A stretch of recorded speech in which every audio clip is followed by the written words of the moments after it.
আজকে আমি বানাচ্ছি প্লাম কেক। দোকানে না কিনে বাড়িতে একদম সহজে এই কেকটা বানানো যায়। আমি যে পদ্ধতিতে কেকটা বানিয়েছি এইভাবে কেকটা বানালে কেকটা একদম নরম স্পঞ্জি তৈরি হবে। প্লাম কেক খেতে খুবই সুস্বাদু হয়। তো কেকটা শুরু করা যাক। এই কেকটা বানানোর জন্যে অরেঞ্জ জুস লাগবে। তো অরেঞ্জ জুস দোকানে অ্যাভেলেবেল পাওয়া যায়, কিন্তু আমি বাড়িতে অরেঞ্জ জুসটা তৈরি করে নিচ্ছি। এর জন্যে দুটো কমলা লেবু নিয়েছি। কমলা লেবু দুটোকে আমি এবার কেটে নিচ্ছি। এবার একটা ছাঁকনি রেখে অরেঞ্জ জুসটা আমি বার করে নিচ্ছি। এইভাবে অরেঞ্জ জুসটা বার করে নিলে দোকান থেকে আর কিনতে হবে না। অরেঞ্জ জুসটা আমি এখানে হাফ কাপ মেপে নিচ্ছি।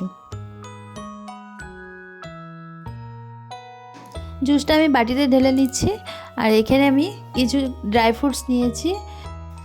ড্রাই ফ্রুটসগুলোকে আমি ছোটো ছোটো করে কেটে নিয়েছি। আমার কাছে যা যা ড্রাই ফ্রুটস ছিল সেগুলোই দিচ্ছি, আর আপনাদের কাছে যা যা ড্রাই ফ্রুটস থাকবে সেগুলো দিয়ে কেক বানাবেন।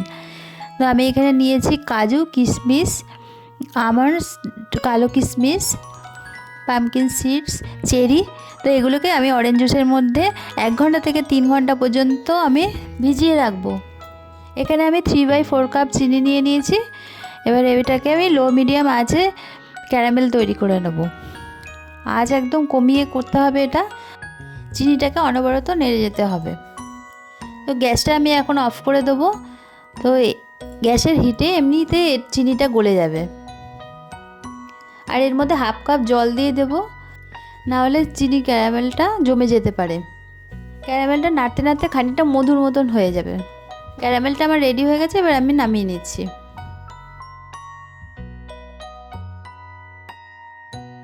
একটা বাটিতে ঠান্ডা করতে দেবো। এটা গরম দেওয়া যাবে না, তাই এটা 10 মিনিটের জন্য ঠান্ডা করে নিচ্ছি।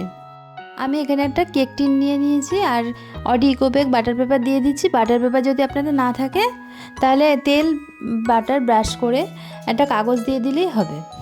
আর আমি কেকটা প্রেশার কুকারে করছি। তো প্রেশার কুকারের গার্ডার আর সিটিটা খুলে দিচ্ছি। আর প্রেশার কুকারের মধ্যে খানিকটা লবণ দিয়ে দিয়েছি, দিয়ে স্ট্যান্ড বসিয়ে দিলাম। এবার এটা 10 মিনিটের জন্য প্রিহিট করতে দিচ্ছি। এখন আমি ড্রাই ফ্রুটসগুলো দেখে নিচ্ছি। এটা 3 ঘন্টা আমি ভিজিয়ে রেখেছিলাম। তো ওগুলো ভালোভাবেই ভিজে গেছে। আমি একটা মিক্সিং বোল নিয়ে নিয়েছি। এর মধ্যে যে আমি ক্যারামেলটা তৈরি করেছিলাম ওটা ঠান্ডা হয়ে গেছে, ওটা দিয়ে দিচ্ছি।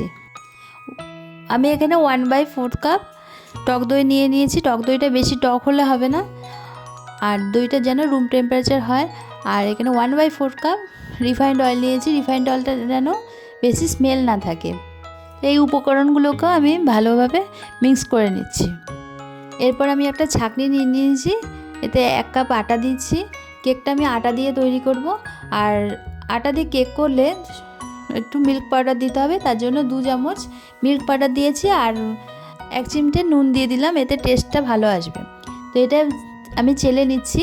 চালাটা খুব ইম্পর্টেন্ট। তো আপনার ভিডিওটা স্কিপ করে দেখবেন না, স্কিপ করলে কেক করার সময় ভুল হতে পারে। তো এগুলোকে আমি ভালোভাবে মিক্স করে নিচ্ছি। তো উপকরণগুলোকে একই ডাইরেকশানে ঘোরাতে হবে, উল্টোপাল্টাভাবে মেশালে হবে না। অন্য কেকের মতো এই কেকের ব্যাটারটা পাতলা হবে না, এই কেকের ব্যাটারটা ঠিক হবে। সেই দিকে লক্ষ্য রাখতে হবে যে ব্যাটারটা যেন পাতলা না হয়ে যায়। আর আমি এর মধ্যে যে ড্রাই ফ্রুটসগুলো দিয়ে দিচ্ছি এগুলো না হলে নিচে পড়ে যাবে। আর 1 চামচ ভ্যানিলা এসেন্স দিয়ে দিচ্ছি। তো এগুলোকে ভালোভাবে সব মিশিয়ে নিতে হবে।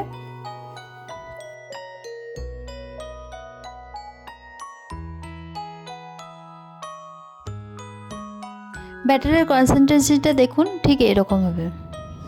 এবারে আমি 1 স্পুন বেকিং পাউডার আর 1/4 স্পুন বেকিং সোডা দিয়ে দিচ্ছি। আর পার্মানেন্ট হওয়ার জন্য এর মধ্যে একটু দুধ দিয়ে দিলাম। আর এটা সবার লাস্টে দিলেই ভালো হয়। এই কাজটা খুব তাড়াতাড়ি করতে হবে। বেকিং পাউডার বেকিং সোডা দিয়ে কেকের ব্যাটারটা তাড়াতাড়ি তৈরি করে নিতে হবে। আমি আর বেশি নাড়াবো না। বেকিং পাউডার বেকিং সোডা দেওয়াতে দেখুন বন্ধুরা ব্যাটারটা কত সুন্দর ফুলে উঠেছে। এবারে আমি ব্যাটারটা কেক টিনে ট্রান্সফার করে দেবো।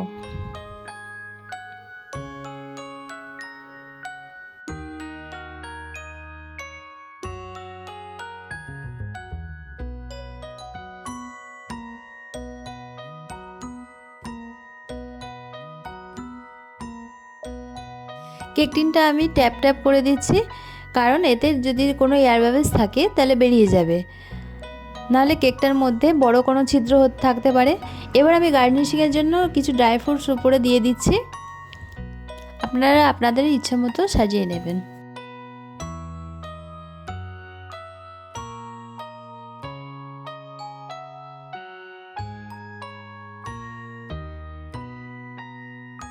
কেকটা আমি এখন 35 মিনিটের জন্য বেক করতে দিচ্ছি।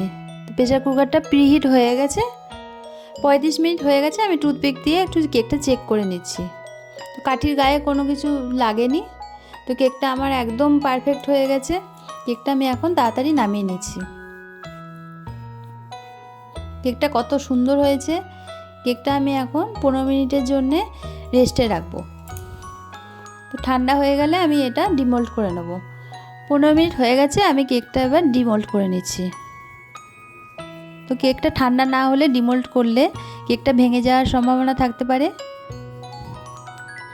বাটার পেপারটা আমি এখন তুলে দিচ্ছি। কেকটা একদম নরম স্পঞ্জি হয়েছে। এই কেকটা ঘরে এইভাবে বানালে কেউ বলবে না যে এটা বাড়িতে তৈরি।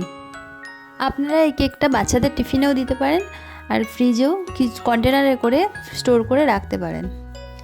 যদি বাড়িতে আটা দিয়ে এত সুন্দর কেক বানানো যায়, তবে বন্ধুরা দোকান থেকে বেশি দাম দিয়ে কেক না কিনে বাড়িতেই একদম কম খরচে প্লাম কেকটা বানিয়ে নিতে পারেন। কেকের রেসিপিটা যদি আপনাদের ভালো লাগে তাহলে ছোট্ট একটা লাইক দিয়ে দেবেন আর কমেন্ট করে জানাবেন কেকটা কেমন হয়েছে। তো ভিডিওটা যদি ভালো লাগে তো আপনারা সাবস্ক্রাইব করে দেবেন। সবাইকে জানাই মেরি ক্রিসমাস। সবাই সুস্থ থাকুন, ভালো থাকুন। টাটা।